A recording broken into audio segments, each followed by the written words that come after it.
Violence, arson, clashes, that's what happened across France as hundreds of protesters took to the streets on Tuesday to detest Emmanuel Macron's pension reform, which raises the retirement age from 62 to 64. Protests descended into chaos in several cities, including in Paris, where protesters lit fires in the historic center of the French capital. The protests were given a new momentum by Macron's government refusal to back down from the reform.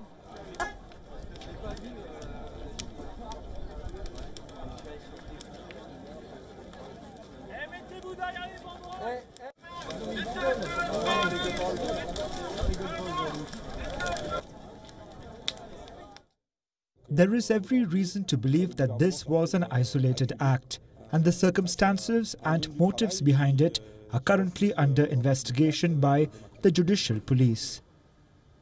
Now, France's iconic monument, the Eiffel Tower, also closed its doors to visitors as its staff went on a strike amid a new day of nationwide protests.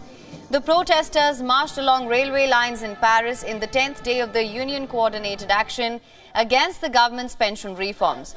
You could see striking workers waving burning flares. They invaded and blocked train tracks serving one of Paris's main railway stations.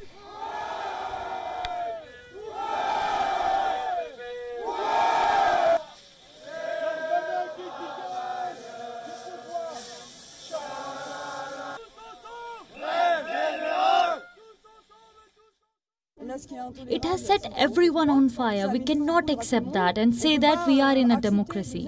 When you have more than half of the people in the country against this reform, people are fighting. We can't let this go. And what adds fuel to the fire is the behavior of the government.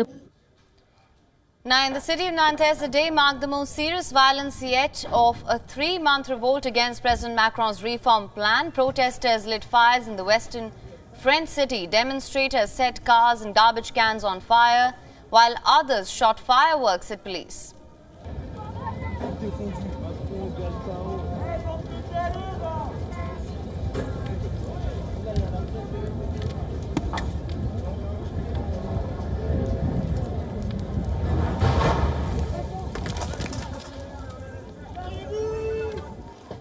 Protesters in Nantes had earlier blocked access roads to the city, creating 45 kilometers of congestion. Last Thursday saw the most violent clashes yet between protesters and security forces as tensions erupted into pitched battles on the streets of Paris. The police have also been accused of using excessive force, both by protesters and rights bodies, including the Council of Europe.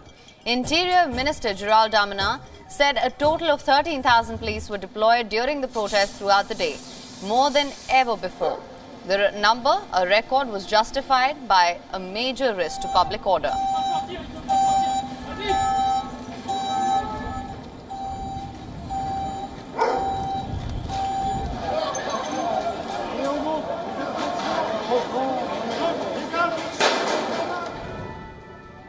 WION is now available in your country. Download the app now. Get all the news on the move.